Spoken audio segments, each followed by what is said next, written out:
13 turnovers you guys forced in the first half. Just how good was the defensive performance there across the first 20 minutes, you think?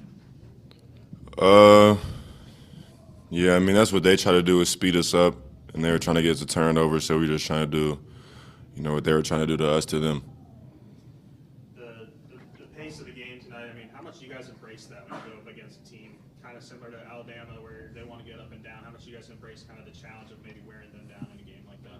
I mean, obviously we like to play fast. We're one of the fastest teams in the country, so, when a team wants to come in here and play fast, it's playing to our benefit, so, it played to our benefit tonight.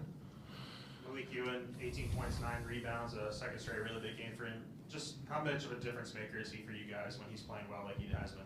Yeah, I mean, you see it out there. He's blocking shots, rebounding. Nick Pringle does the same thing for us. He just, it wasn't his night tonight. But, they've both been big for us. So. Yeah, Billy with the 23 points, a team high for you guys tonight. He's scored 20, I believe, in 4 straight games. Just, what element does that add when he's able to score as much as he has been of late, especially when the jumper is falling? Yeah, I mean, it makes us a lot more dangerous. Obviously, we know he can get downhill and finish at the rim, but when he's hitting shots like that, I can't imagine being another coach trying to scout against us. So, I think that just adds another, floor spacer for us when he's hitting shots, and then obviously he can get downhill. And then the 52 points in the paint for you guys tonight. Obviously, A&M wasn't the greatest defensive rebounding team statistically, but how big of an emphasis was the paint for you guys in this game?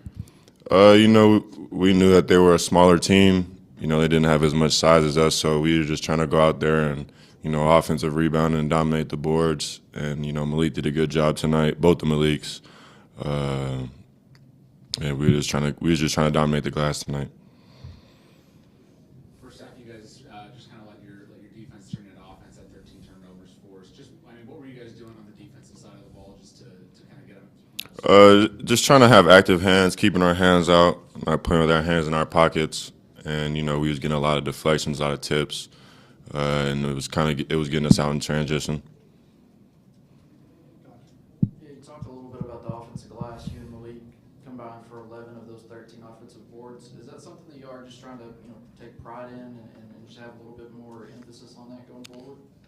Yeah, I know I haven't done a good job offensive rebounding as of late. Malik is pretty consistent with it, but we just all the bigs, collectively are trying to crash the glass offensively more.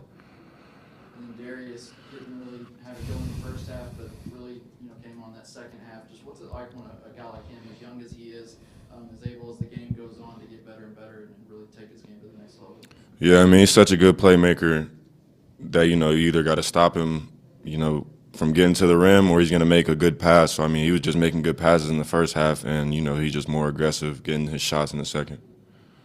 Do you guys say anything to Darius there when maybe the shot's not falling, like, hey, keep going, or does he kind of handle that on his own, that confidence to keep attacking? Well, I mean, naturally, yeah, we're going to say something. If he's missing shots, you got the next one. But, I mean, you don't really have to say much to, a guy like that. He's going to go out there and, shoot his shots and get to his spots no matter what. And, that's what we need him to do, and he goes out and does it.